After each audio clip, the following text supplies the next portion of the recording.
said, my name's David Maszkiewicz. I'm actually a 1983 initiate, a Beta Kappa chapter at the University of Pittsburgh. And actually, on that note, just as a side note, my father was a 1953 initiate at Beta Kappa.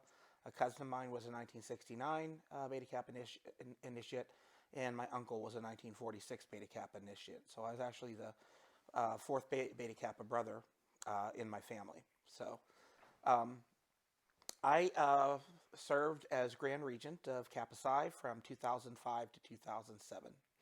And I was actually, which was very nice, I was actually elected Grand Regent at the 52nd GCC, which was held here in Pittsburgh, which was really something special to be elected, not only Grand Regent, but to have the opportunity to be elected in Pittsburgh. First of all, my dad, as far as talking about Kappa Psi growing up, I don't think that really ever happened. My first exposure to Kappa Psi, which actually pretty much was lifelong, was that I remember my dad was very active in Kappa Psi. I didn't know that's what it was or what he was doing, but I remember my first exposure that I can remember would be he would be down at his desk, which he had in the basement, and he was making phone calls.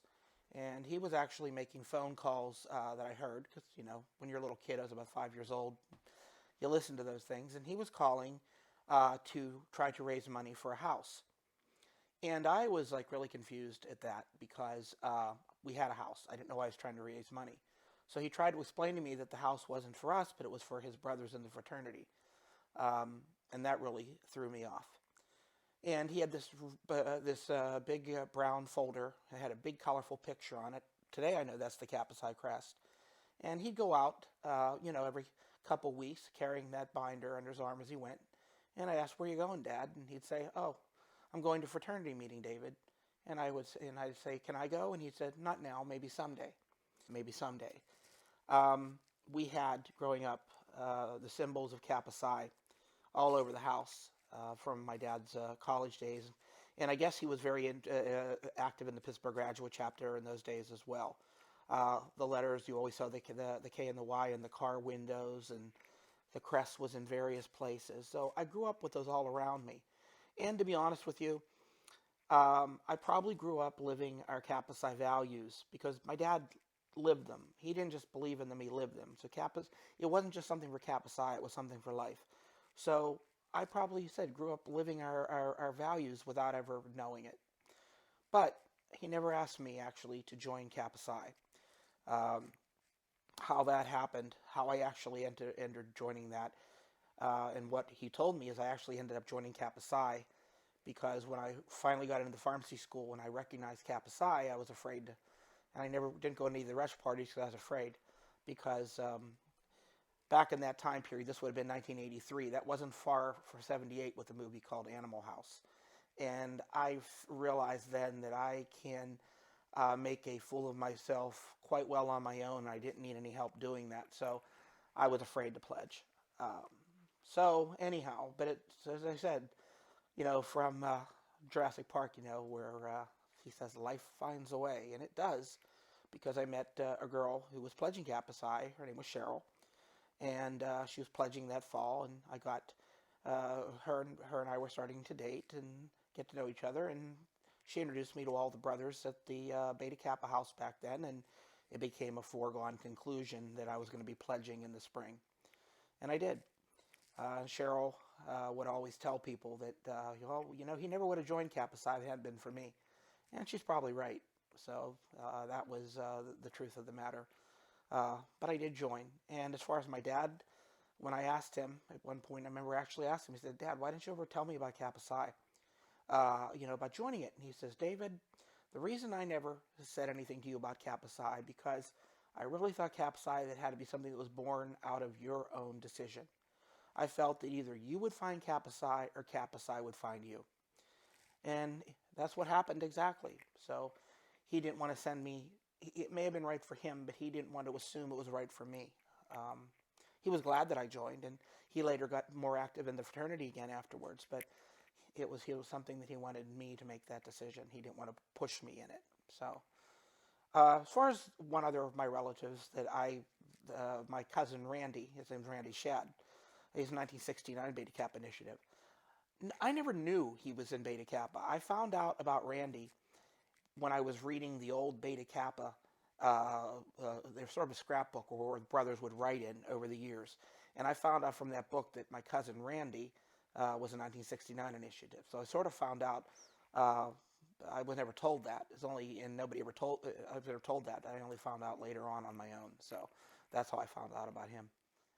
When just a little kid again, my dad's a pharmacist.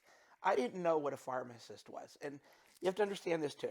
When you're really little, and somebody says your dad's a pharmacist, well, when you're a little kid, you think of pharmacist. You think he works somewhere with animals and everything else. You think of a farm. Well, I knew he didn't work there. I knew he worked in a white jacket, and wasn't quite sure what he was doing. But I wanted to be a pharmacist like my dad, and I wasn't sure what it was, but I always wanted to be a pharmacist. And when I did understand it, and all, I still wanted to. Now, my dad wasn't really big on that. He kept saying, "Oh, you find something better than this. Find something better than this." So, despite his encouraging me not to go into pharmacy, I did. But it was strictly a son wanting to follow in his father's footsteps, and that's how I got into pharmacy. I actually really did it. The only influence he had was the fact that I knew the letters and the symbols at home were the same Kappa Psi. But as I already said, I wasn't going to join. So I knew what it was, but just that wasn't enough to make me join. And if I don't meet Cheryl, no, I don't think I would have pledged. So I guess I'd have to say at that point, because I never had any more information about it other than letters and pictures. That wasn't enough to push me in that direction. First of all, our pledging, when you think of pledging, and like I remember I already talked about Animal House. That's nothing like our chapter was. Even in the days when hazing was probably common, it wasn't something that was really going on. Silly little stuff, if anything, and it was nothing intense. The funniest thing was we basically had, which was a scavenger night, where we got a list of things we had to get, and there was the whole idea was that everything on there was things we'd seen if we were at the house. And I want to clarify, the house back in those days wasn't really a house, it was an apartment. We had 2 apartments that served as a house. We hadn't had one yet. But if we visited people and got to know the brothers, these are things we would have saw, and we were supposed to understand that. So when we're on our way to the house, we're reading this list of the we needed for the points we needed, and the first thing on the list was 1 point a cigarette butt. So, I quickly calculated that if 1 cigarette butt is worth 1 point, 300 is worth 300 points. So I only had one pledge brother, and her name was Lee. And we spent the next hour combing Oakland of all the cigarette butts we could find. I remember we were on the Cathedral of Learning lawn, and the bag, we had actually found a bag and it broke, and we're trying to pick them up, and there were a couple guys passed and said, "What's the matter? You guys lose your butts or something?" And it got even crazier that night, because then we thought, okay, what if they don't go for the cigarette butts?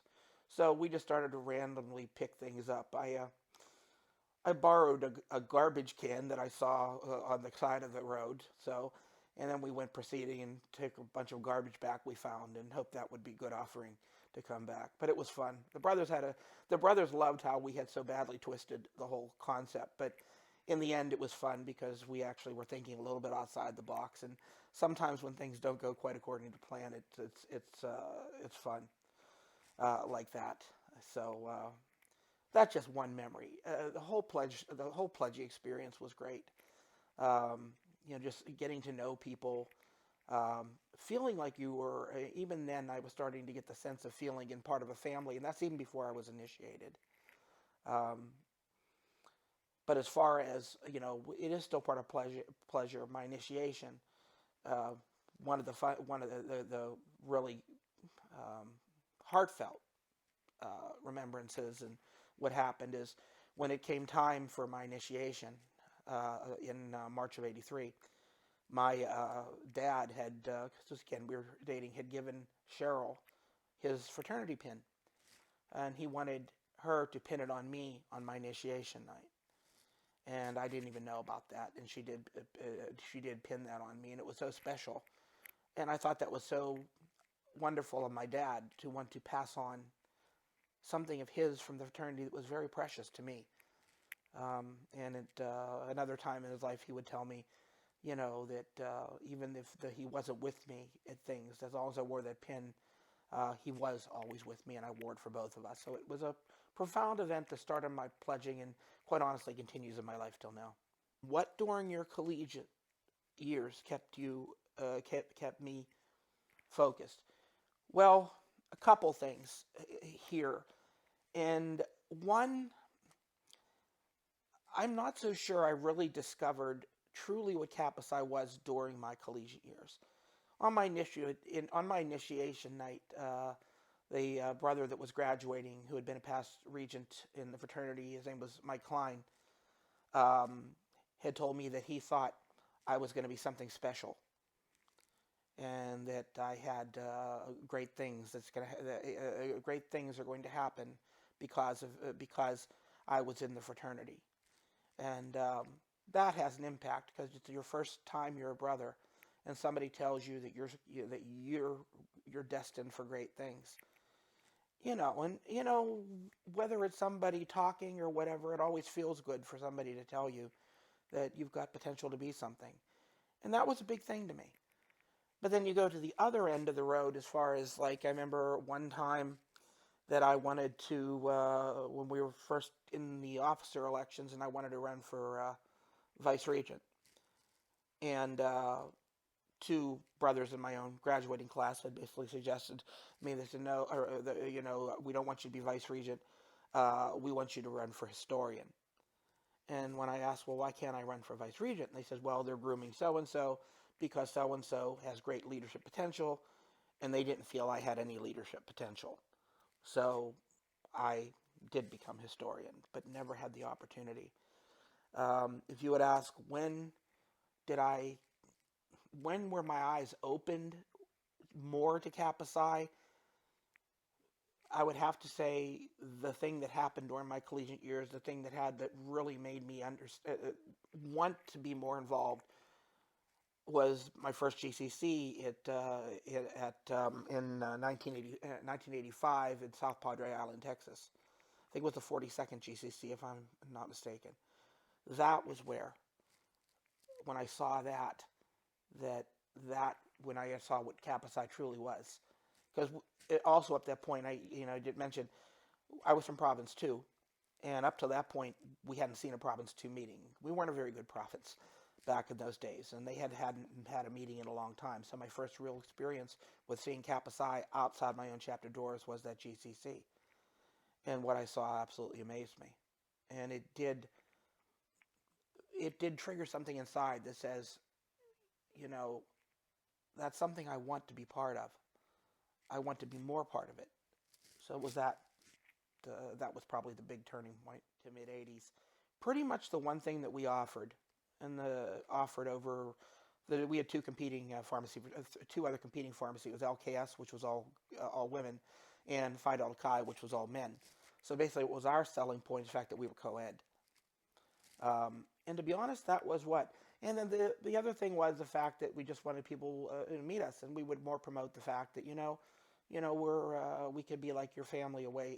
When you're here on campus, if you live somewhere else, it's like another. We're like another family to you. But pretty much that was. And as I said, if back in those days, the chapter dropped to as low as 12 people in 1984. So, as I said, whatever message we were conveying wasn't apparently getting too many people out there. So we did our best. I wanted to be a vice regent, but I never ran. I was only a historian. That was it. And I'd be lying to you if I said I was a really good historian. But when somebody tells you have no leadership potential, I think even though you shouldn't, and nobody should ever do that, there's a part of you that believes it. And I think maybe I did. I didn't really think there was a way to prove it anyhow. So, but no, I wouldn't even have thought of running for regent. And when they told me I couldn't run for vice regent, I didn't. As I mentioned, the GCC, 42nd in South Padre Island, Texas. And may I add, for the record, on that one, three of us drove from Pittsburgh to South Padre Island, Texas. If you look at that on the map, they're quite a ways away. It took us 38 hours there, and then it took 44 hours back because the guys I was with thought they knew better than AAA. But anyhow, that GCC, as I said, I mentioned that Province 2 was having some problems back then, and I guess people that were around and would ever hear this, if they know what I'm talking about, would say I'm being generous by saying that. So anyhow, the supervisor of Province 2 was William R. Smith at the time. Well, William R.'s solution was, at that GCC, was to round up every single brother from Province 2 that came, get us into one room, and make us give a date for the next province assembly, because we hadn't had one in 3 years, apparently, and before we left that room. We were going to set that date, and we were going to have it. And it was determined it was going to be in September at Beta Omega. And Paul Hiller was there, too, because Paul Hiller was also he was actually a Beta Omega initiate. And so Paul was in this whole group, too. So basically, when I heard about the province, and I really liked what I saw at the GCC, I wanted to really go to this province. And this is where the cute story is. I went, I remember that the weekend of that province ended up being the same weekend as Cheryl's best friend's wedding. If anybody been in this situation, say, okay, I'm sorry, I can't go to, and she was actually in the wedding as the maid of honor. It's really tough to tell somebody, at that point she was my fiance, tell your fiance, no, I can't go to your best friend's wedding, I'm going to a fraternity meeting in Philadelphia. But I told her, and I remember this really clearly, I said, Cheryl, I really think I need to go to this, because I really think this meeting has a huge bearing on Kappa Psi for the rest of my life. I said, I really believe that. I believe I need to go to this meeting, and this is the key for me finding my way in this fraternity, finding if there's something out there for me. You know, is there something out there? Or is there more? And I said, I really think it's critical. I think if I don't go, then after we graduate, it's probably going to go away. And I didn't want that. So she did, didn't put up the fight, says this, okay, you could go. And I did go to that first meeting, and I decided getting people to run for offices wasn't easy, but I decided to run for historian, since I was already historian of Beta Kappa. And I didn't know much about the other things anyhow, so, even with the other offices, I wouldn't have known the first thing, so I basically just went with something that I was doing and understood. And I went, and I'd be lying if I said some of the brothers in my chapter were happy with that, but I did win. And I listened a lot to Paul Hiller there for the first time, really listened to him and some of the things he said, and also when he was talking about what he looks for in candidates and things. And believe me, I was the worst public speaker in the world. I was scared to death talking in front of 4 people. So it wasn't an easy thing, but I managed to get elected somehow, and I became the Province 2 historian. I would say there were 2 people. Paul Hiller definitely was one. First of all, Paul was from Province 2. I already said Province 2 was not doing the best in the best of shape back then. But Paul was, at that time, he was a graduate member at large. See, Paul was able to achieve something special, even though he was from our province. And I loved listening to him and thinking, boy, I'd like to be like him.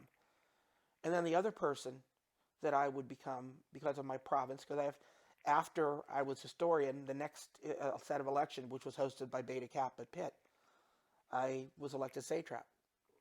And again, I'd be lying to you if I said, well, yeah, I was elected satrap because I did a great job as historian. Now, I didn't do a bad job as historian, but I only got elected satrap because nobody else wanted the job. But my supervisor was William R. Smith. And William R. Smith and I got to know him real well. I remember because I was just at that point I was just a newly registered pharmacist, and I was working out in the Johnstown area at the time. And I had an apartment out there, and I remember many nights calling him for this or that. I remember there was one time with William R. that we were having problems. Province 2 actually hadn't collected dues in like 5 years. So we started collecting dues when I was elected satrap and some other things. Well, one of our chapters wasn't really happy with this and actually complained to the central office about us doing unconstitutional things and asking for money, which obviously didn't go over, but I was frustrated. I really was frustrated because we're trying to do the right thing. We're trying to get this province to do something, get it off the ground, to make it become something again. And I remember one night, Bill called, and I was that night I was particularly frustrated. And I remember talking to Bill, and I said, Bill, why are we doing this? Nobody wants it. Nobody cares. You know, all we do is run into wall after wall after wall. I said, so I don't get it. What's the point? And Bill, he got a little rough with me in tone and says, David, I'm going to tell you why. Because every time and everywhere, there has to be somebody that cares. He said, there has to be somebody that gives a damn. And you know what? You're going to care. You are going to give a damn. And that was it.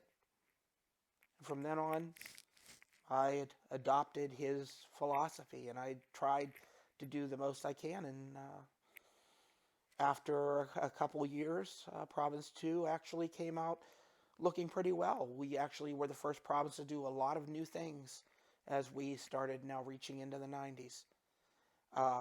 But he taught me that I needed to care. He taught me that one person can make a difference. Paul, he was always the role model. He was the person that was out there. He was the person that was like us. And we all wanted to be like him. So those two were critical in my early days. William Marr, who was my first real supervisor, and Paul Hiller, who was a role model. Question. First of all, I really did want to go. I've heard a lot of stories from Myrtle Beach in '83. And second of all, the other two brothers that were going were sort of saying, oh, well, you don't need to go to this. You don't need to go to this. Well, you tell me I don't need to do something that's just the opposite of what I'm going to do. So that's why I went. And I didn't regret it. That. See, I might look and say, and I see those people, and I did in '85. I saw these, saw the national officers, the grand officers for the first time, you know, and I had just, you know, and part of me said, boy, I wish I could do that. That was my feeling. I wish I could do that. I didn't think it was in me, but yeah, did I actually seriously think as a collegiate I could accomplish that? No, I'd be honest with you. I think I would have been just as likely of doing that as I would to going to the moon. My favorite memories as far as historian, I guess my greatest memory there is just for the fact that I was doing something that I felt good about. Like I remember when I did the first mask article, apparently with the first mask article that Province 2 had put in about 5 years. And I did that. And that felt special to me. And when it came out to actually see that in print, and we talked about that meeting in Philadelphia in there. But the memories that I take back from those days was that we literally, it was like building something new from the ground up. We basically weren't using anybody's formats or anything. We were just trying to create something there. And there's always this great joy in general when you start create something and you see it growing and you see something you envisioned. Now, I'm not saying I had all those answers then, because I didn't. I had a really good group of executive committee members. And I got to be honest with you, without them, we probably wouldn't have accomplished half the things we did. But it's just the memories of accomplishing things, of making progress, because that was something that hadn't been done. It just made you feel good knowing that, again, one person or a group of people can make a difference if they really put their mind to it. Well, success means different things to different people. Success basically, in what I feel myself, success is when you set a goal. Or if you don't set a goal, sometimes you don't always sit down and say, oh, we're going to go from A to B. Sometimes your goal is just to be more than A. So you set a goal to accomplish something, and then you make your goals become a reality. Success to me means that you worked hard to see something through, whether it's a single project, a term, whatever is relevant at the time. But success means that you set a challenge for yourself, more or less, because a goal is a challenge, and you met that challenge. Well, this is actually something I learned from my dad. It was something my dad told me in a million different ways. Um, but the key to success in any endeavor is perseverance.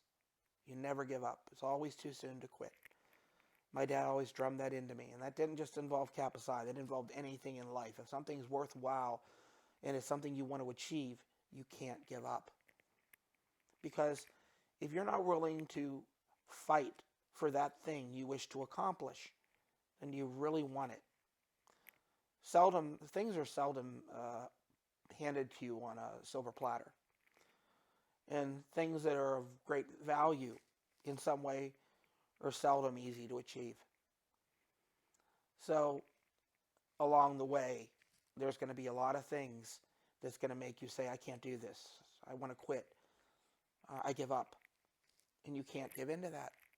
You have to basically tell yourself that you'll get knocked down and you're going to keep getting up. Because, I think if you take, I'm sorry to use this, but in the movie Rocky Balboa, Rocky says, it's not how many times you get knocked down, it's how many times you stand back up. And you got to keep standing up. And that's, to me, the greatest key to success. Follow your dreams, whether that be in Kappa Psi, whether that be in your job, whether that be in anything. Just, you know what? Say, I'm going here from there, getting there from here, and whatever it takes to accomplish that, I'm willing to do. Make a contract with yourself. That's would be my best advice. I should mention my first GCC was in '85 in South Padre Island, Texas. And then in 1997, it was in Orlando. So that was my first province. And I actually was there when I was satrap. So I was satrap there at a GCC. And they actually had a meeting there for all the satraps. So I started feeling like, more and more looking to be like, what more is out there? Was really the question was really starting to. It was really starting to think about, because I really did like being involved at this new level as a graduate. It just really gave me a lot. It gave me a lot of, it was a feel good experience of basically being able to work with other people in accomplishing goals for the province and projects. I loved it. So yeah, at that point, I would look to see, boy, it would be so nice to be on the National Executive Committee. But again, the one thing that worried me about that is that I can't do public speaking. As I said earlier, there's a lot of people in life that are going to send you negative messages. You know what? You either need to ignore them or brush them off. And I guess at that point, that's what I was doing. But no, there was never a brother that would, there was somebody said, oh yeah, you need to go and run for the National Executive Committee. That's something I decided on my own. Anytime people don't believe in you or think you're not good enough, that's always discouraging. It is. Human nature is going to make it discouraging. But the real issue is not as if it's moving past that. It's not letting that stop you from doing it. Yeah, you can be discouraged. Yeah, you're not going to feel good about that because none of us like to be told we're not good enough. But that's never a reason to say, well, okay, they don't think I should, so I won't. It's what you want, not what other people want.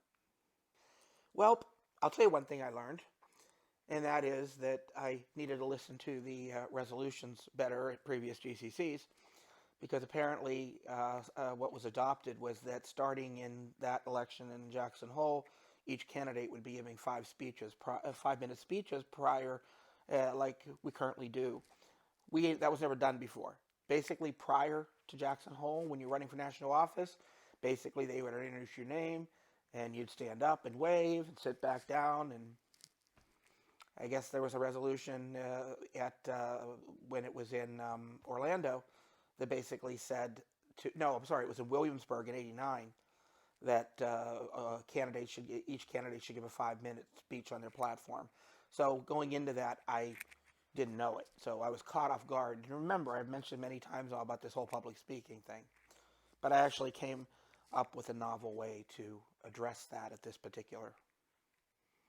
Well, the outcome, and this actually leads into some things.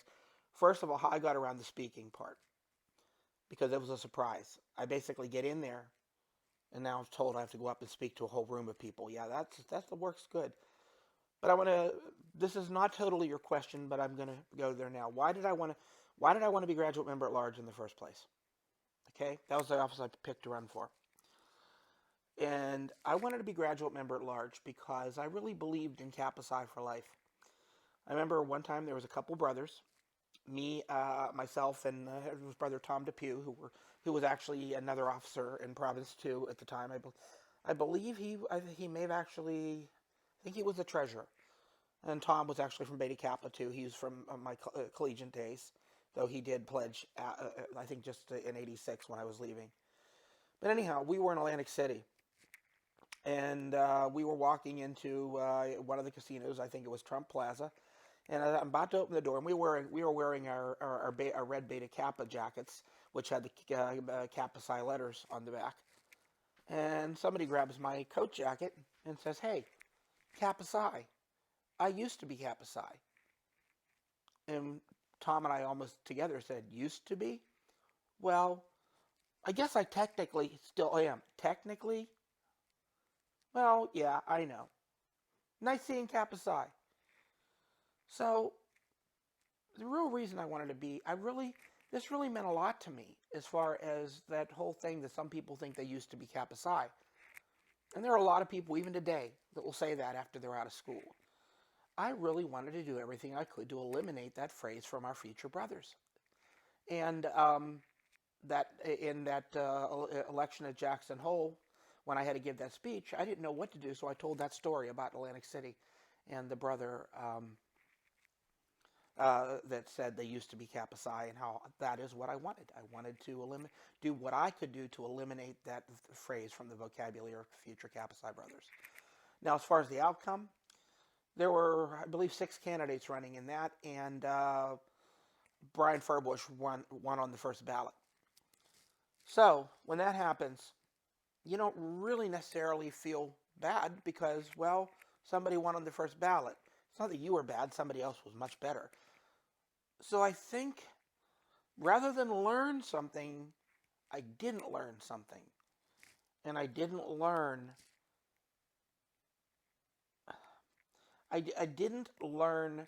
that just because everybody drops second doesn't mean everybody's in second place.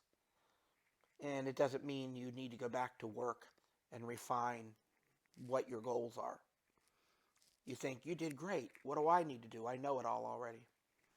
At least that was what I was thinking when I left Jackson Hole. I'm not going to give up. I want to be graduate member at large.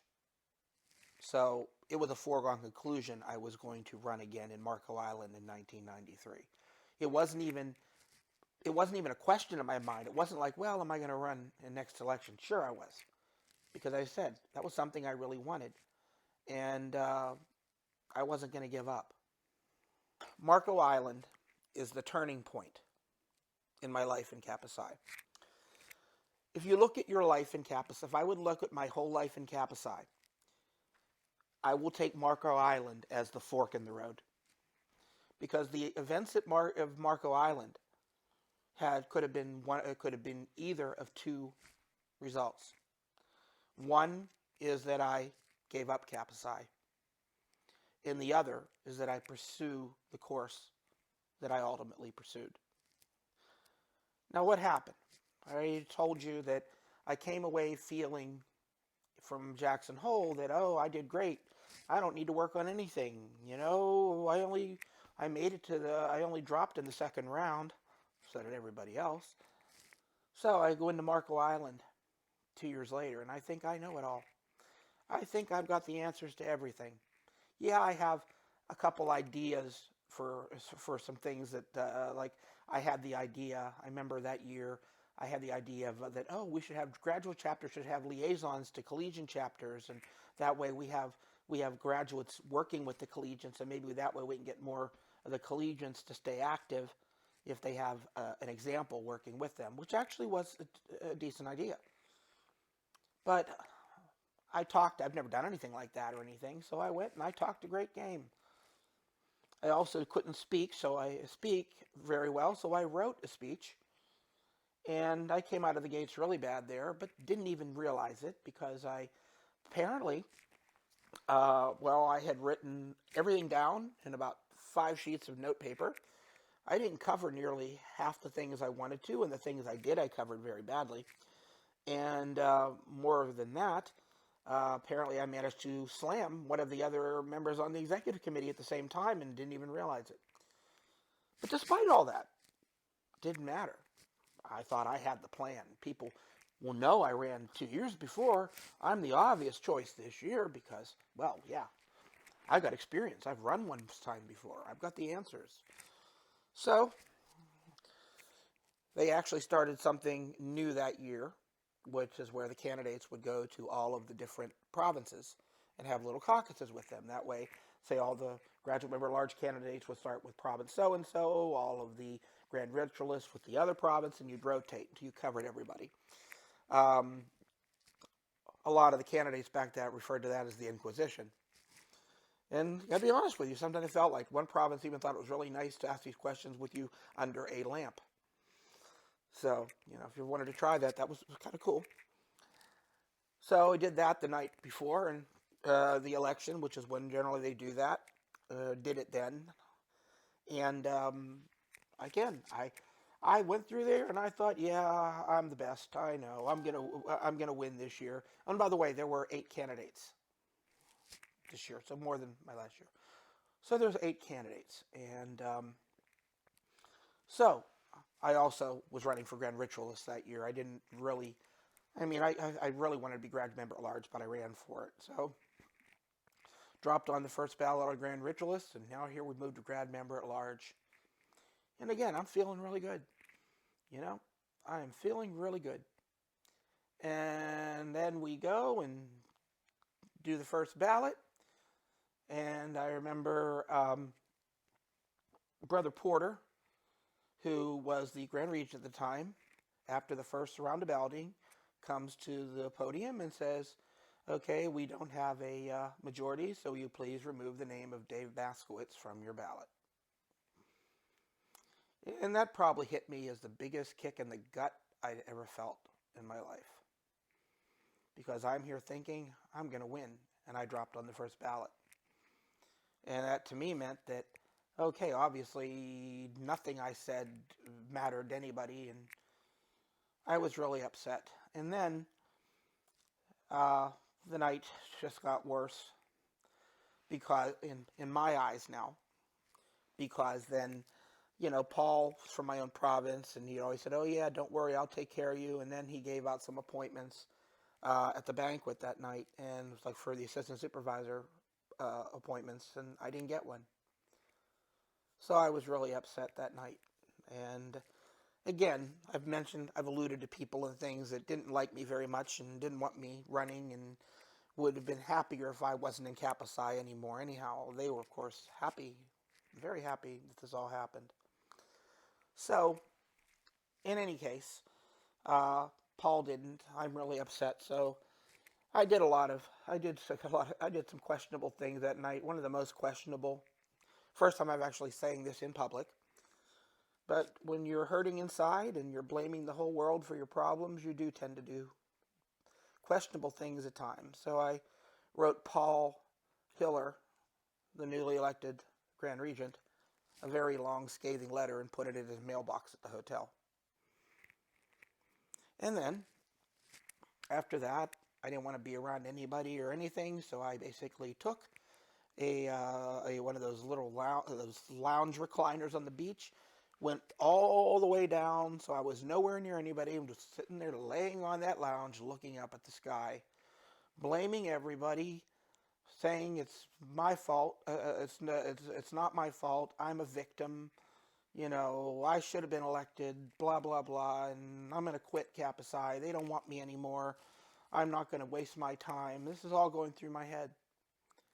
Then I happen, as I'm looking there, it turns out that was the night of the Perseids meteor shower. And I'm seeing these shooting stars above me. And then another side of my heart decided it was time that it could talk. And that side of my heart said, no, you're blaming everybody but the person you should blame, and that's yourself. You talked a good game, but have you done any of it? Did you try any of this stuff? Do you even understand what you're saying? No, you lost because you didn't learn anything the first time around. You didn't try to make yourself, to become the person that you talk about, but you're telling other people they should do it. And somehow, my heart came around to realize that was the real truth. It wasn't everybody else, it was me. So, I went back to the hotel, and I'm thinking I'm probably, that I'm not going to quit, but I'm thinking Paul's probably going to excommunicate me or something for saying the letter I sent. But Paul happened to catch up with me that morning, and he wasn't mad. He understood how I was feeling, and he was glad that I wrote that to try to get it out. And he told me he didn't give me those appointments because those were nothing but superficial. And he wanted me to do something much more important. He wanted me to be on the Graduate Development Committee. And he thought I did have good ideas. And he wanted me to work on bringing these ideas to life. And so I did. And the key thing that came out of this is we went back to Pittsburgh after this convention. And we had a Pittsburgh graduate chapter at my house. We'd recently bought a new house in Monroeville, 92, so we were hosting the grad chapter meeting. And I was running because I wanted to stay active, so I was going to run for office in Pittsburgh grad. So I ran for each office and was totally voted out of office of the grad chapter. And then a couple of the people, as I mentioned, that really didn't care for me, more or less as a joke, throw them a bone, they told me, well, why don't you go to Beta Kappa and Delta Epsilon and be that liaison thing you talked about? And I did. And later on that term, Beta Kappa asked me to run to be their GCD, which I accepted and ran and won, and actually was a GCD for 25 years. So I went back after the events of Marco Island and that election, and now I went back, and my goal was to be the person that I talked about. I talked about the possibility. I was ready to become the possibility. And that's what I did. 95. I have now spent 2 years as GCD at Beta Kappa, the liaison to Duquesne. And during that period, we did many great things getting together. We actually did become a Pittsburgh family of Kappa Psi. And you would never find an event with all 3 chapters there. It was a great success.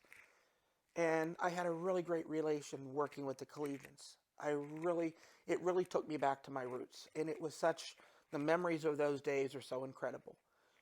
And those students that I met, who now some of them are friends for the rest of my life, they were people that helped me become the person that I said could exist and that we all could be. So, I even ended up getting back on the Province 2 Executive Board as the Vice Satrap, because the brothers nominated me, the collegiate brothers, because they said, well, you work with graduate affairs, and the Province 2 Satrap's in charge of graduate affairs. So you should run for that. So I did, and I became in charge of graduate affairs in Province 2. And in any case, I actually created in Province 2, back then in 94, a new program I developed called the Graduate Referral Program. And we launched it in Province 2. So anyhow, that's what will happen between the time we go to now Cape Cod for in 1995. Well, there were 13 candidates for graduate member at large that year. I was one of them, of course. The difference in going in on this is that I saw 13 candidates. Number one, I did not expect I really had a chance to win. There's too many candidates. And in a crazy little sidebar on that, I really didn't want to win yet. Now I'm thinking I'm enjoying what I'm doing. I want to keep growing and learning. I'm thinking I'm really looking at my timetable as 97. So I'm thinking there's no way I'm going to win this. So I'm going to use this as a learning experience, and I'm going to go promote my new grad referral program and the ideas for it. And I also tried to learn a lot more about the chapters, each province in the areas that they had opportunities in graduate development. So in any case, we do go to the elections. There's 13 candidates, and we start at the bottom. And when we get to the final four, I'm still standing. And I am probably close to having a heart attack. Because in my mind, I wasn't really ready for the position. I thought there's no chance. And of course, all of the brothers that were there from Beta Kappa and Delta Epsilon, they're happy. There's everything great. This is exciting. And meanwhile, I'm thinking, no, not now. Not now. But if it happened, it happened. So in any case, there were... it's like I knew I had actually made great strides this year, because there was one point that somebody in my province, in Province 2, had suggested that they should support, that rather than supporting me during the election, they should support the Province 5 candidate, Dave Donnelly. And they figured they're a really big province, and he's got a good chance to win. Which people didn't like the idea, because it was suggested, well, if we vote, then our votes will go to the person that wins, and that didn't go over real well. But in any case, when I did make it to the final final four candidates were myself, Dave Donnelly, Michael Graubert, and Sean Higgins. And so when we were doing that battle, I fully at that point figured I got to drop it fourth. And then of course when Paul Hiller went up to the microphone, he said, "We still don't have a majority. Please drop the name of Dave Donnelly from your ballots." And now I'm in the final three. Well, I did end up dropping on the final on that particular ballot, but I felt good. Everybody was saying, consoling me to say, "Oh, next time." I felt really great. I felt if you make it to the final three of 13 candidates, you just did a very good job. And I felt more than ever that I was on track to accomplish, as we were talking about goals earlier, my goal of becoming graduate member at large. I went back home, and my dad actually was at a rehabilitation center there. He was on dialysis and had some other issues. And when I went back, first thing he asked me, he said, "David, how'd the elections go?" And I said, "Well, I made it to the final 3 out of 13. And he said, "You mark my words, David, next time you're going to win." He passed away that October. So now he was going to be with me in spirit. But he believed in me, and I wouldn't forget it. First of all, I just have to digress a little bit about that, because John Grossamanides who was the Grand Regent, gave me the opportunity to be the first chairman of the Kappa Psi Foundation raffle. So I got a lot more exposure time, and I had really refined it. That year, we got our first Agora since I'd been in the fraternity, which basically lists all the brothers and where they're at. And I took a road atlas, and I basically went and put dots where everybody was, and I basically came prepared to that, where we have all these concentrations of graduates, but no graduate chapters. And I was going to present these to all the provinces. So I did that between the raffle, and everything was going real well that week. And as SATAP said, I had that between the last two, I had actually moved up to Province 2 SATAP again.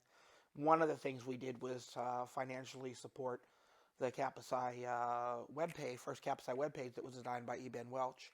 But we financially sponsored it for its first 3 years. And even at one point there, Ben, when he got the citation of appreciation for that, and when he got up there, I remember one of the first things he said. He says, he appreciates this award, and he said he understands. He said he would be remiss in not thanking Dave Maszkiewicz in Province 2 for the funds that made it possible.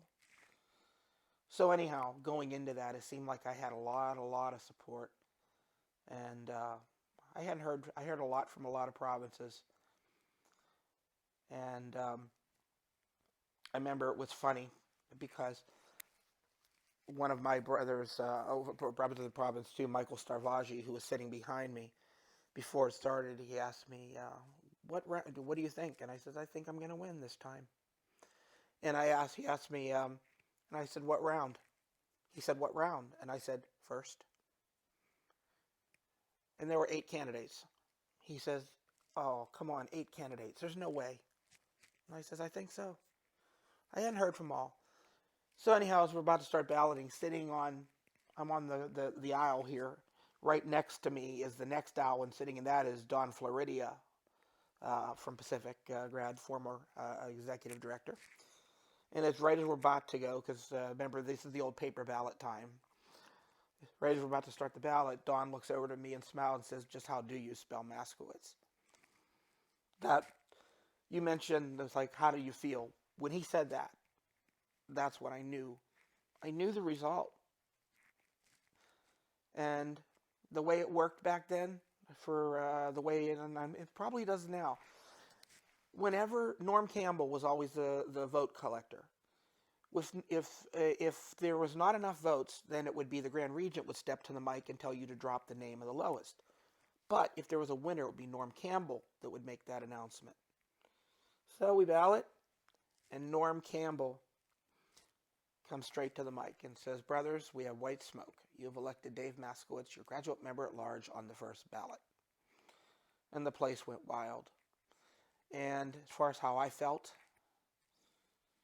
it was both happiness, relief,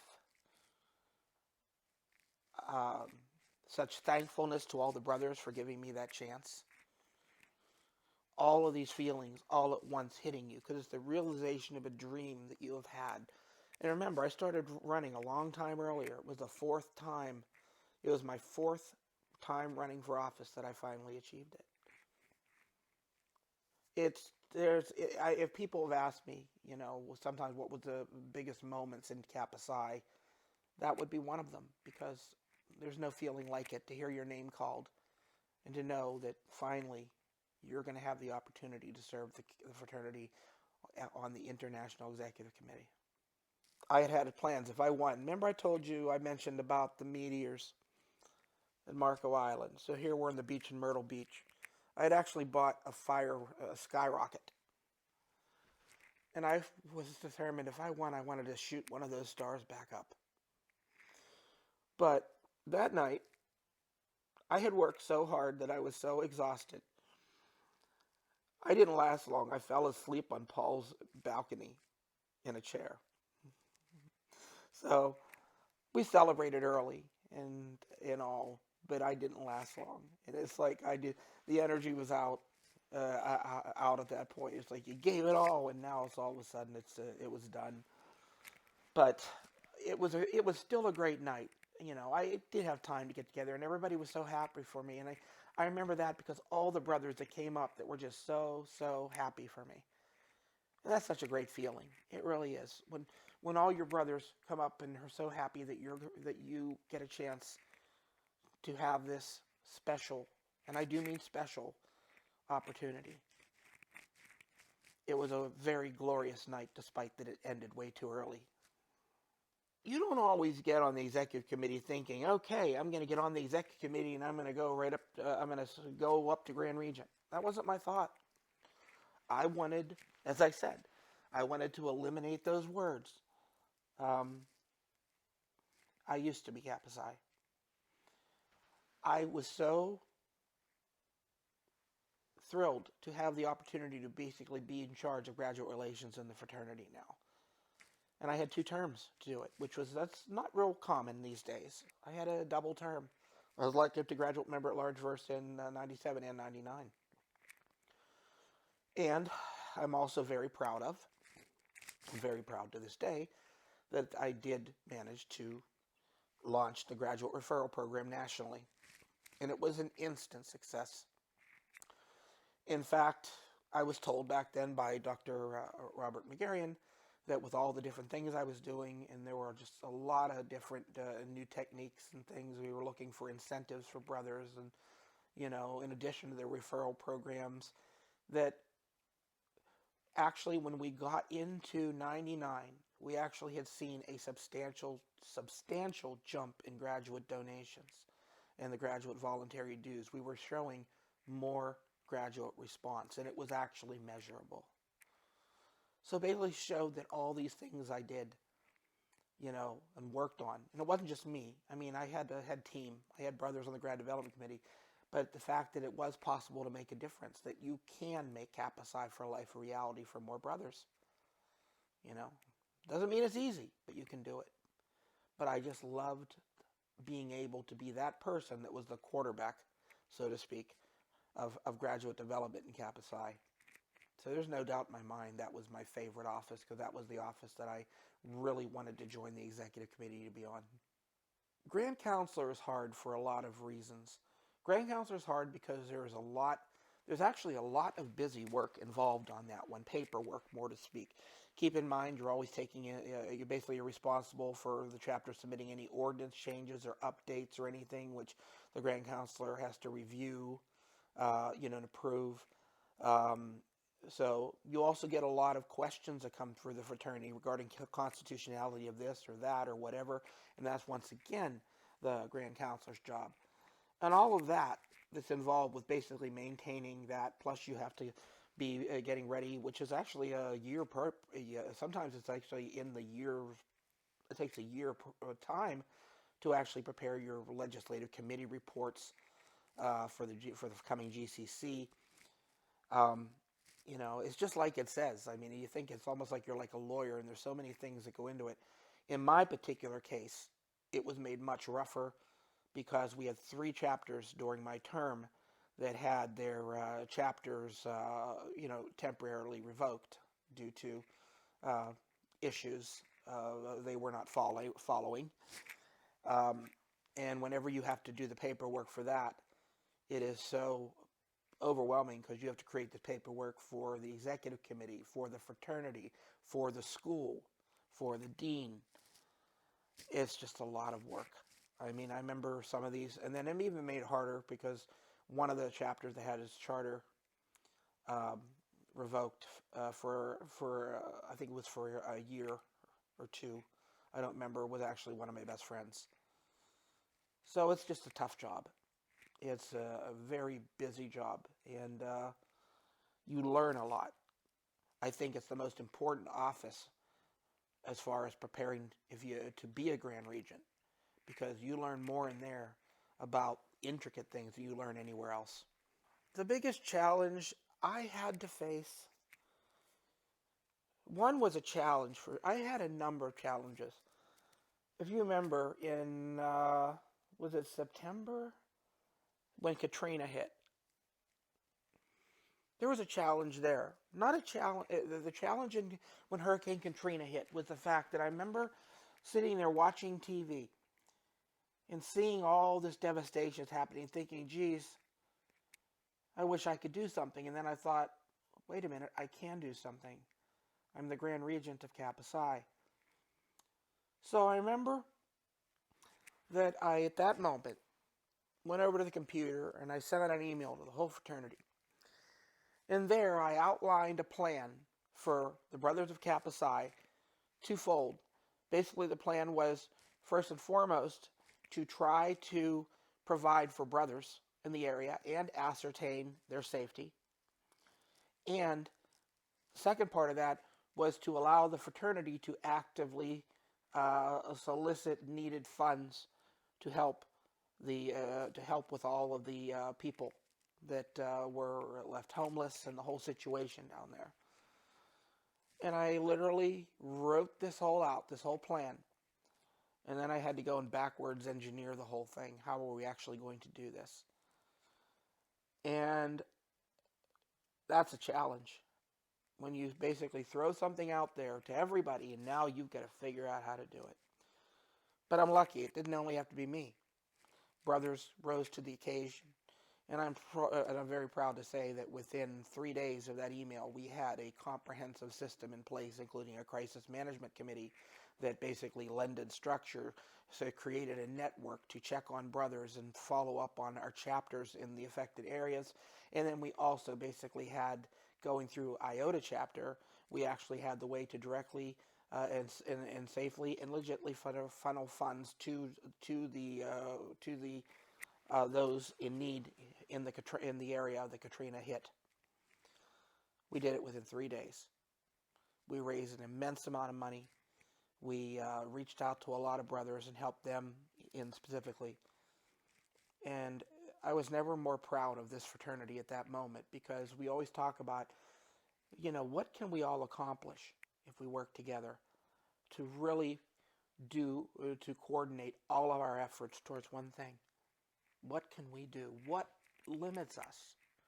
And the truth of that matter is nothing limited us. We were limited by our own will to do what we knew needed to be done. And I was ever so proud. So that was a challenge. It was on the bad side, but on the good side, it showed just who we were in Kappa Psi. It really never illustrated more to me just who we are as brothers and how we rise to the occasion when we hear the bell to do so. The hardest decision I had to make was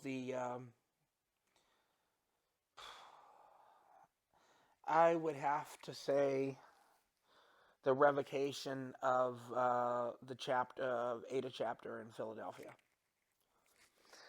But there were things going on there that was brought to my attention by a Kappa Psi brother who was on faculty.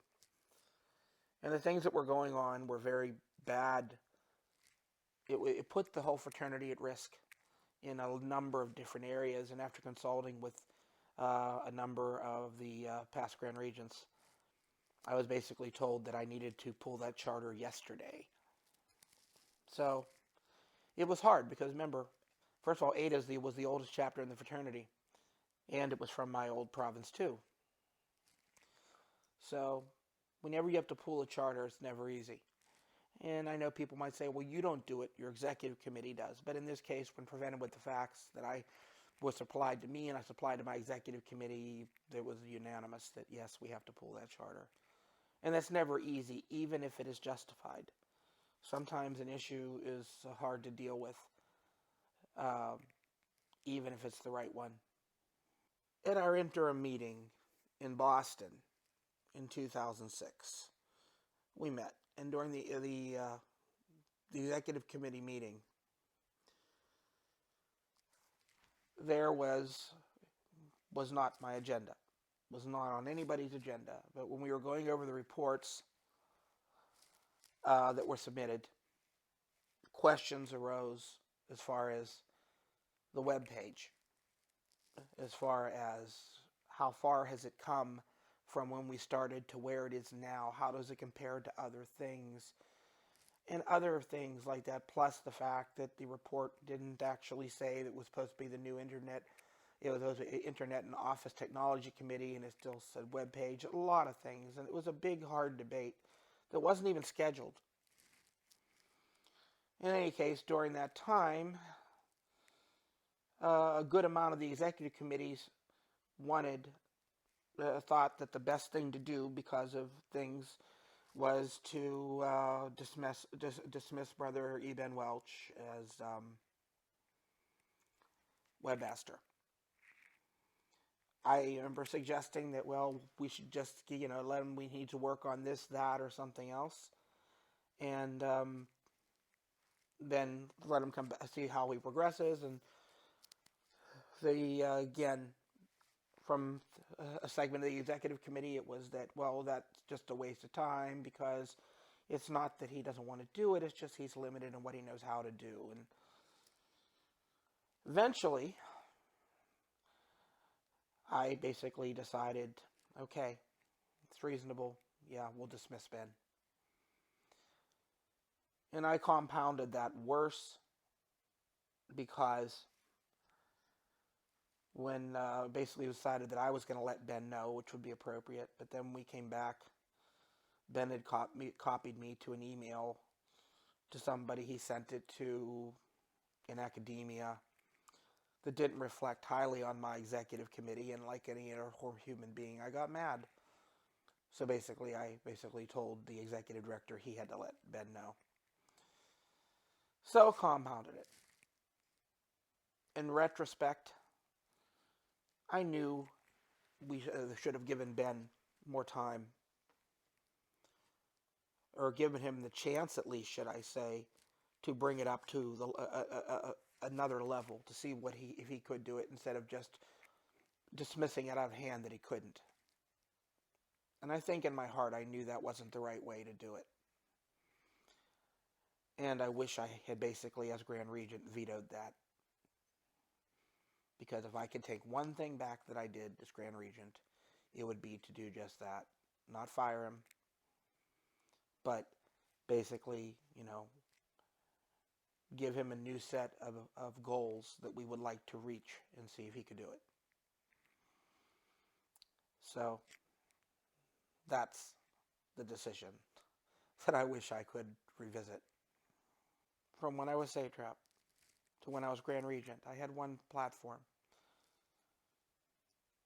And I was really, and I'm sure there could be some that could argue that fact, but really embraced the whole concept of seeing the possibilities. And what does that mean? That means basically there are possibilities for new things, new opportunities all around us. All we need to do is see them. And then when you see them, that's not enough. You can't just see them. Then you need to become them. And I promoted that all the way from my days as satrap, all the way during my terms on the executive committee, and that was the theme of my Grand Regency, was seeing the possibilities. So I guess if I would look, what would be my impact? How would I want to be remembered?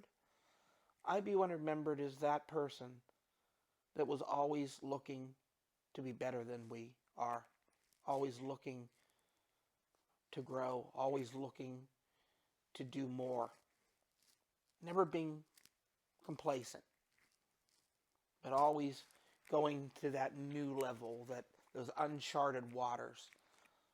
And when I look back on Kappa Psi now, since the time I left it, it's not those words, but I see that spirit in so much of what this fraternity has done. I see it in all the great things that we are doing, especially in our philanthropic work. That was, at one time, philanthropy was not something that you saw all the time, not something that we did on a regular basis, at least not at the national level. We did it in our provinces, we did it in our chapters, but nationally, we didn't. But with so much that we are doing now, we're helping so many more people. I think we are probably more true to the ideals than we've ever been. And the brothers are out there today seeing those possibilities even now. Look, after COVID, the executive committee had to see a lot of possibilities in order to find out, how do we operate through this? How do we survive it? And they did. So I most certainly didn't invent the whole concept, but I was one of those out there promoting that. Can't be complacent. We get to be as good as we can be. And the only thing that limits us is our own imagination and, as I've said earlier today, our will to put ourselves out there in reaching new heights. It really is the truth. So I think that would be my legacy, my impact moment. The most influential brothers, some of them we've already mentioned, but I want to include them. I mentioned William R. Smith, really the first true mentor I had. He taught me to learn how to lead. And then we had Paul J. Hiller, who Unfortunately, he's no longer with us. But Paul was my first role model. And Paul would later take a much bigger role. And I'm going to bring that up here too, because to give you an idea what kind of person Paul was. I remember when I was on my first term on the executive committee, we were at the APHA in Miami, and I was staying at a hotel down on the. I remember what it was even called. I think it was Tall Trees or Toff Trees. I don't know, but I was staying there, and I guess the convention hotel was up the road a bit, and I had rented a car, which they gave me a van.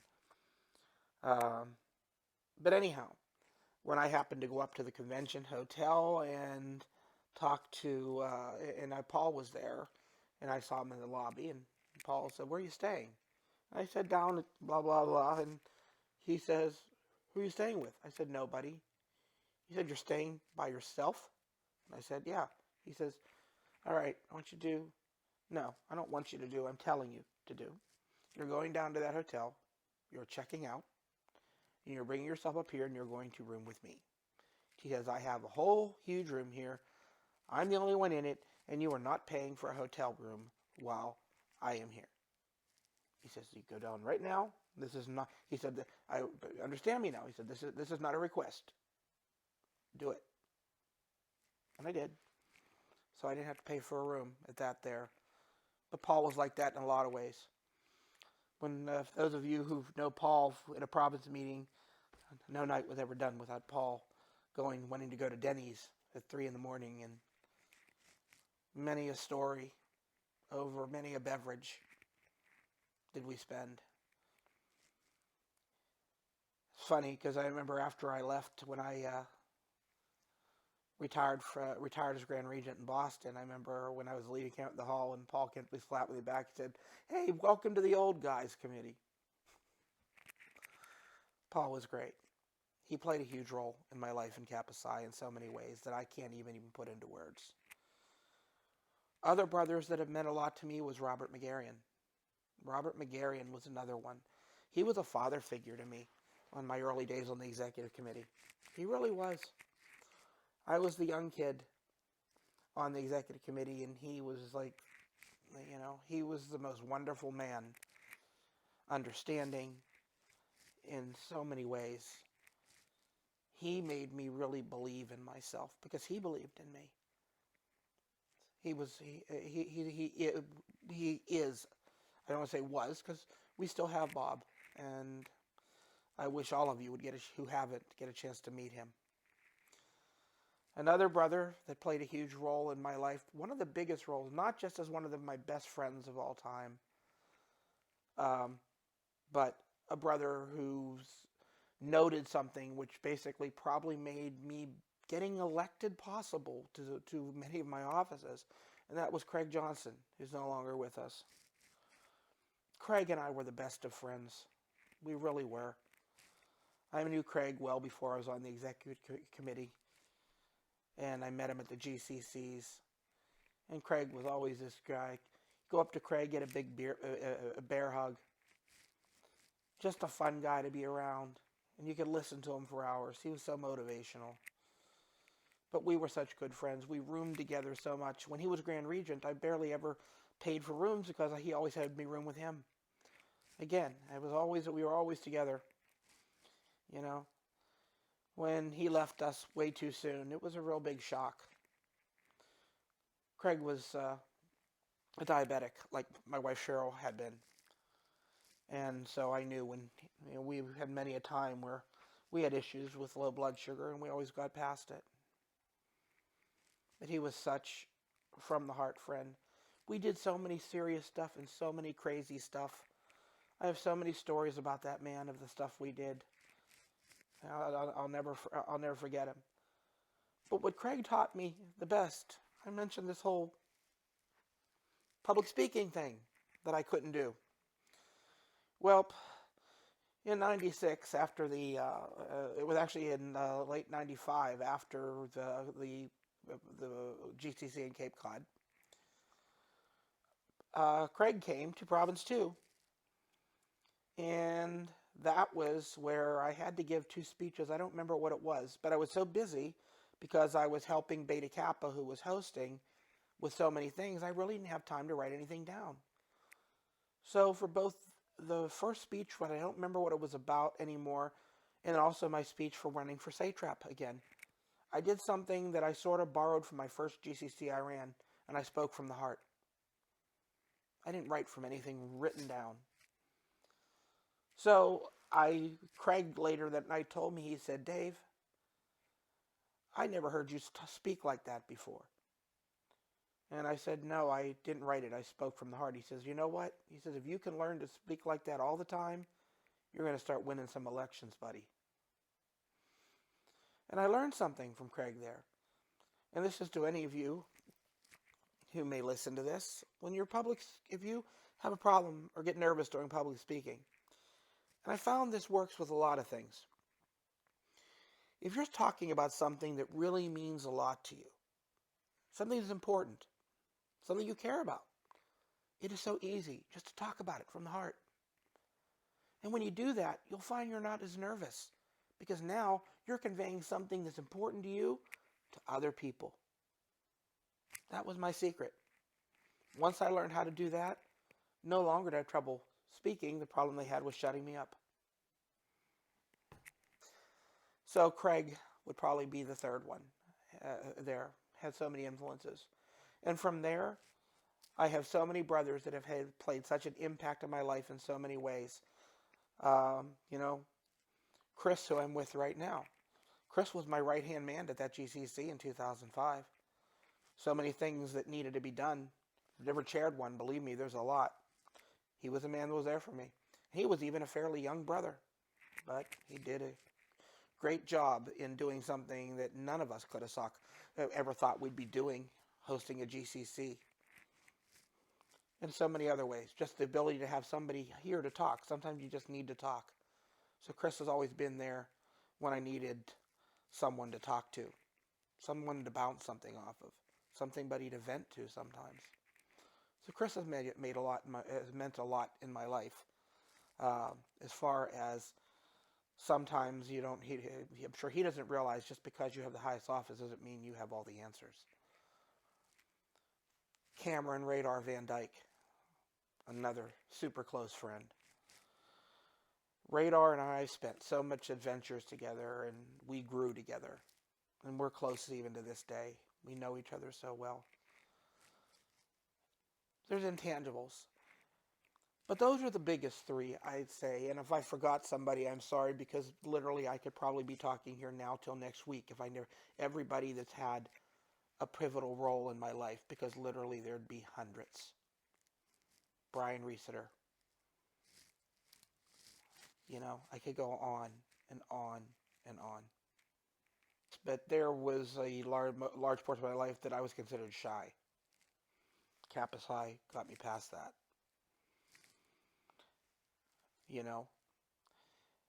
It basically made me more outgoing, I think.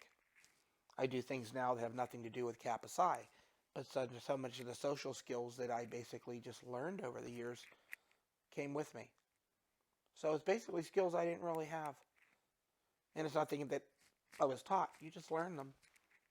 You become better in social situations, because when you're on the executive committee, you deal with social situations all the time. You learn. As a pharmacist, I guess the thing there, and it's really, I guess I would personally say that it sort of works the other way. As a pharmacist, I guess you would have to say that really goes into our ideals. Industry, sobriety, fellowship, and high ideals. Basically, in pharmacy, my goal is that with the patients I interact with, or the doctor's offices, or those people that I interact with, I always want to be able to give the best of me to them in whatever situation we're dealing with. So I think it is basically in Kappa Psi where we always strive to be better. I think in my pharmacy life, I also strive to be better. But I strive to be better for those to help in healing or taking care of those conditions in life that make it tough. As pharmacists, we have the ability to make things better. First of all, and especially to anybody that knows me, I am a huge practical joker. Cannot get away from that. Just am. When I was in school, I came up with this, what I thought was a very nice practical joke. And I did it around April Fool's Day. I basically went out on the University of Pittsburgh lower campus, and I had created all of these little advertisements, and then we have the little tear things off with a phone number to call. So what I did is I basically created a lot of fictitious things for sale. And then I put various brothers' phone numbers on each of these. So basically I was selling one brother's car for $200. Another brother was selling a tuba for $25. Another one had free Dalmatian puppies. And I can't remember what the other one was. And I made multiple copies, and I basically spread them out through 15 buildings down on lower campus at Pitt. These brothers were getting calls for these things for 3 months. It's like, you'd be in there, Frank, they're calling you about your car again. Tell them I don't have any damn puppies. They finally ended when the affected people got a squad to basically cover the university to find these things and get them off. I know that doesn't sound too funny, but it's like, especially when people keep getting calls like that, it was funny that people believed they were really for sale. My greatest accomplishments.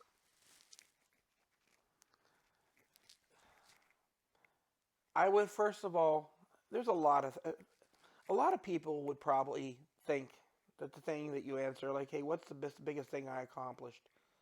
Becoming a Grand Regent is not easy. And I'm proud of that. I guess maybe I'm more proud. But my greatest accomplishment isn't the kind of things you'd think. I'm very proud of the accomplishments of what we did for Katrina. I'm very proud of the accomplishments that I did as a grad member at large for the graduate referral program that is still going on, being used to this day as a tool we use in graduate development. I'm very proud of that accomplishment. I'm very proud of the multiple sclerosis quilt for the MS Society that we had a national fundraiser for during my Grand Regency, and being there in Boston and seeing this quilt that was literally something like 26 feet long and 18 feet down. And each patch was money donated from a chapter or an individual. I'm very proud of our philanthropic work. But as far as my greatest accomplishment is something you wouldn't think. My greatest accomplishment, and one of the things I'm really proud of, it's not where I ended up. It's not becoming Grand Regent. But during my journey to Grand Regent, the thing I'm most proud of is all the brothers I have been able to touch along the way, whose lives I've been able to influence. It's kind of funny things you think about.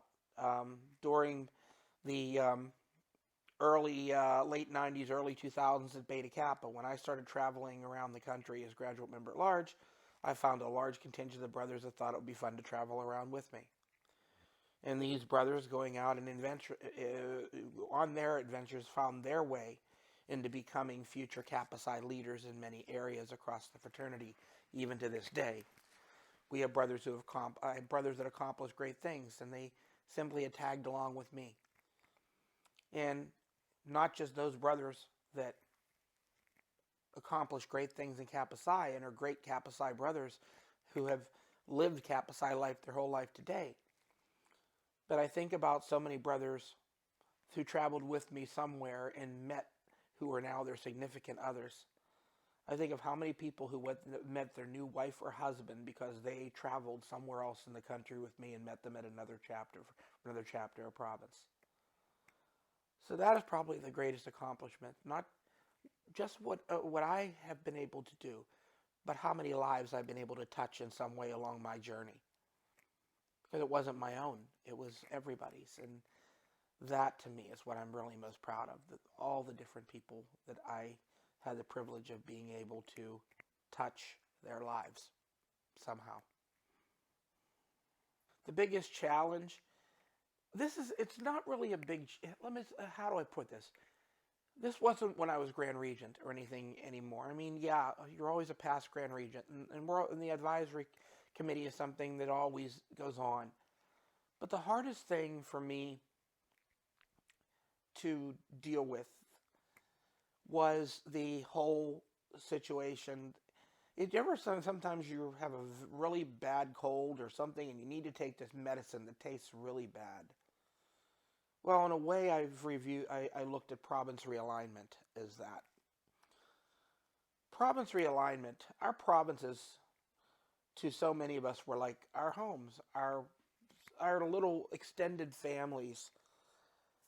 And even though we're all brothers, we always have that group that has that just that much more special because they're our group. And province realignment was something that needed to be done. There was no debating that. With the chapters that had come into it, we needed to realign the chapters in the fraternity. It was not balanced anymore. It needed to be done. And I really applaud Callie for taking the initiative to do it, because that took a lot of courage in its own right. Because believe me, this wasn't going to be a popular idea. I mean, a lot of people know we needed it, but they might be imaginary boundaries. But to some people, they were the boundaries of our hearts. So the hard thing for me was, yes, we had realignment. The two closest provinces in my life were Province 2 and Province 5. Not that I did not love all the other provinces, but these were special to me because they had adopted me, especially Province 5. I'm from Province 2, but they more or less adopted me as one of their own. Whenever we redo the boundaries, the provinces that were created, even though chapters were in it and all that, it was hard for me because it seemed like that same, I don't know if you want to call it allegiance. I'm not even really sure the term I'm looking for. But it's like when Province 5, back in the old alignment, I would never want to miss a Province 5 or a Province 2 meeting. That was important to me. But once it was realigned, it didn't seem like that was as critical anymore. It doesn't mean not going, but you don't have to be at every one. So it was one of those things that it was like saying goodbye to an old friend. But at the same time, you knew it had to be done. It really did. And in many ways, there were issues in the fraternity, and realignment really did help with these issues in so many ways. So as I said, it was a necessary medicine we all had to take, but it didn't make it easy. Urlatha Radhakrishna, past Grand Regent. The way I say that, because she is one of the most wonderful individuals, and I am very proud that she is my friend. And she was probably, after my wife passed away in 2015, she was one always checking in on me. She is always there, even for no reason, to send out something encouraging, something to make me feel good.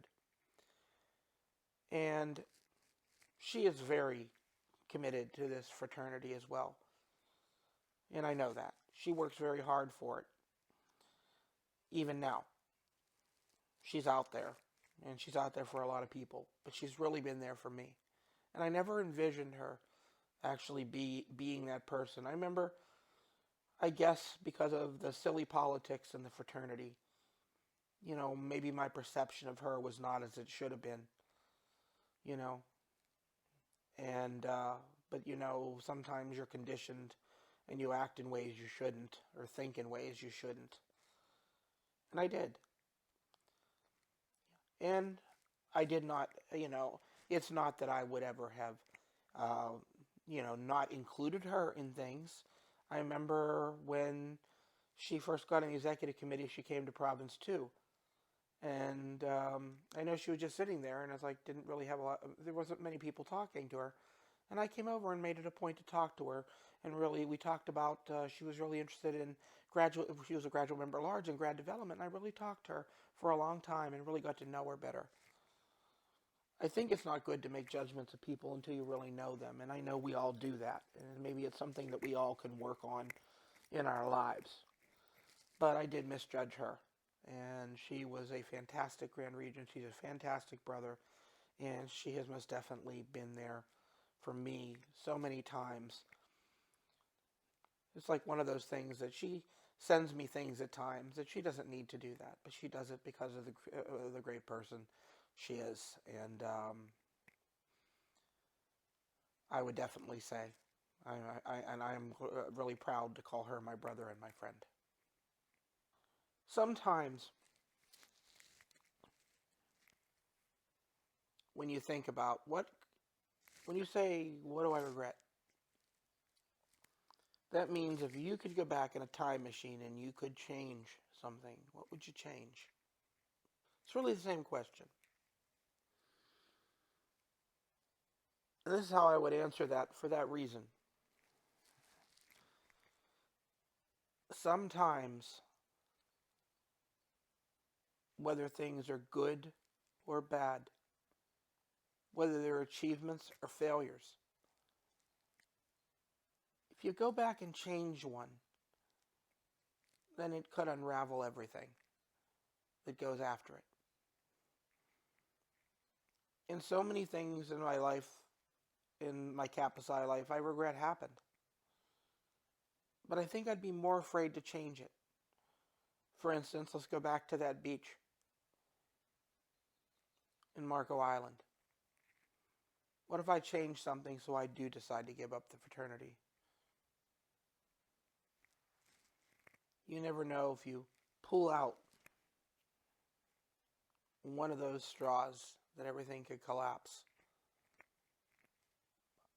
There are little mini regrets and things. You know, I think, oh yeah, I wish I had done this or I wish I had done that. Things I had no control of. I wish I could have. I don't regret it because there's nothing I could have done, but I wish I could have done something to keep certain brothers in the fraternity like Andy Frasco and Craig Birkin. I wish I'd had the ability to keep them around. They were such great brothers. That is a very hard question, I have to tell you. I guess if you pegged me to one thing, it would go back to the same whole thing with E. Ben Welch. And the reason I say that is because the fallout from that event hurts a lot of people. And if I handle it differently, maybe a lot of hurt. And a lot of things that happened afterwards don't happen. So if you really nailed it to me, it would be back on the same thing. I wish I could handle that whole situation differently than I did. Well, you know, that's another one of those things that I look back and I look at all those years and all this traveling and all the places I went. There are sometimes I ask myself, how did I do it? Basically, what I think it comes down to is you basically, if you're in a job that has some flexibility, see if you can get more flexibility for your travel needs. It's out there sometimes. In my case, it was one of the situations where I happened to be working at a certain time where I had weekends off all the time. Since I had weekends off, I was able to travel. And something that is a hindrance. There's no easy answer to achieving that balance. I mean, it's really easy if you're basically just if your interest is wanting to, look to get more active in the way of running for province offices or national offices and getting involved in that way, or maybe even serving a more active role, on a national committee. Basically, I think if you're stuck in a situation with work and it's something you really want, then maybe you need, maybe that's something that if you know it's not going to work with your job, maybe you need to see if there is another job that would allow you for that time. And if that's not possible, then basically you try basically to do what you can within the constraints of what your work schedules and everything is. I was lucky for a lot of the term I was on because I didn't have to work either. A lot of times not Fridays, but there was a lot of times I didn't work Saturdays and Sundays. So basically, in my own life, when I wasn't off, for the largest part of my life, actually from I'm gonna say going back to 2000, I've had jobs where I've been off every Friday, Saturday, and Sunday, which if you're trying to travel for the fraternity, that is wonderful. Because that's primarily when you're out there. But other than that, it's like with anything else. Not everybody has the ability to travel all. Now, there's nothing that says you have to either. I mean, yeah, you have to travel sometimes, but you could basically, pick the times. Try to schedule vacation. See if you work with a coworker, maybe you can switch with somebody for a week or so. It's not always easy, and I don't ever claim to be it is. But if it's something you really want, it's like you say, you have to be determined, persevere and find a way. Because, what's important to you has to be important. And if there's something you want to do, just find a way. Sometimes you got to get creative with scheduling, or you said there's ways out there. I can't promise you things will work out all the time, but again, don't let that stop you alone.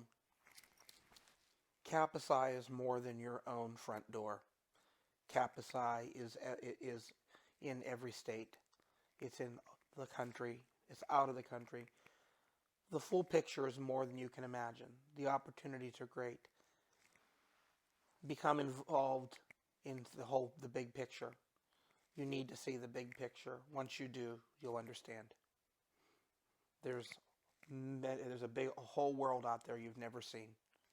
Go and see that world. See what Kappa Psi really is.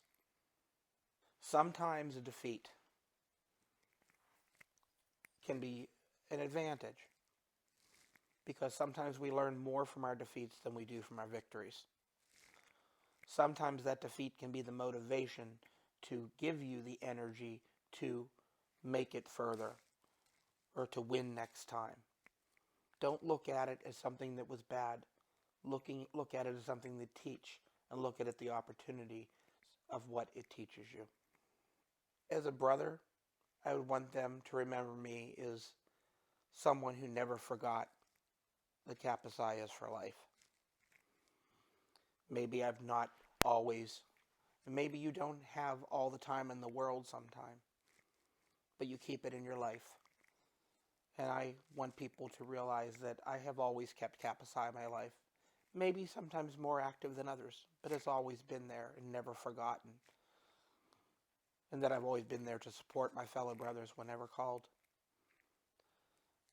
Okay, what was the next one?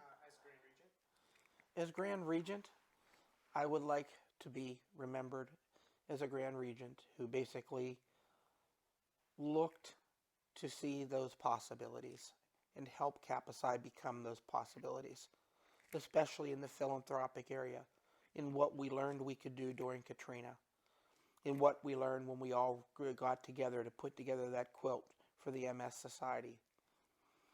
Know that we were always understanding that there was so much that we were always striving, or I was always striving to be better tomorrow than we were today. I once created a shirt that said, Kappa Psi, the greatest fraternity in the world, and getting better. I want to be remembered that was always committed to helping us get better. and that I truly cared for for the Brotherhood. And as a past Grand Regent,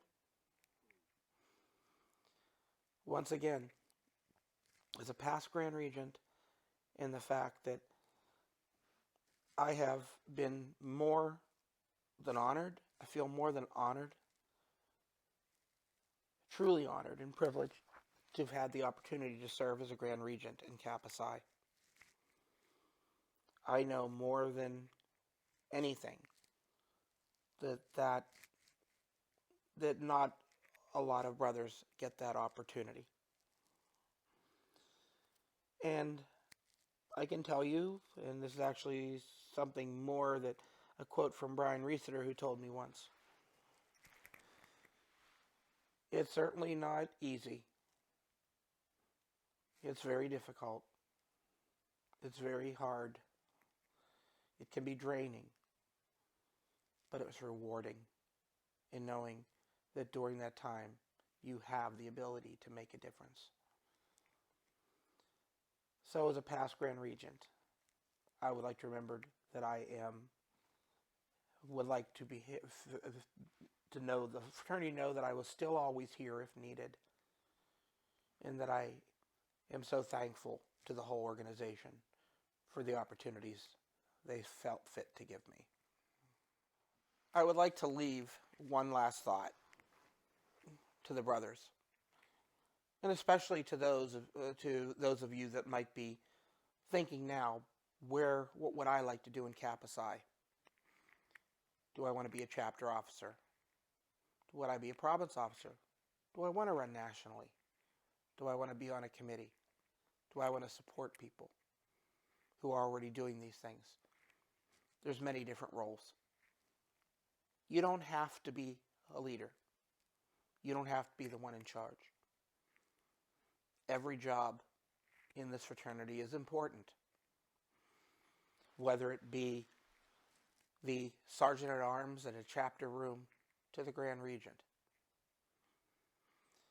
What makes us all great is the fact that we all work together towards our common goals to be the best organization and best Kappa Psi we can be. So I basically say to ask yourself, who do you want to be? Who would you like to be in this fraternity? And whatever that answer may be, whether it's the Sergeant at Arms, maybe it's the Grand Regent. Don't be afraid to go for whatever that answer might be. Never let fear play a part. As I've mentioned today already, sometimes on your journey, there's going to be negatives. There's going to be negative words. There's going to be words of discouragement. There's going to be setbacks. There will be accomplishments. Don't be afraid of any of these. Don't let them discourage you. Don't let anybody ever tell you you can't if you want to. Realize you are the pilot of your own destiny. I used to tell whenever we would be at a new charter chaptering, one of the favorite things that I would do, I would show them our history book. And then I would pull out of that history book a blank piece of paper. And I would show them both sides of the paper, and it's blank. And I'd tell them, this is your history. And why is it blank? I said, from the immortal words of Doc Brown, it's blank because your history isn't written yet. Your history is what you make it. So make it the best. Be your best. Whether that be in Kappa Psi, your job, your family. Be your best. Don't be afraid. Never give up on your goals. And remember, very important, as far as Kappa Psi for life has no expiration date unless you give it one.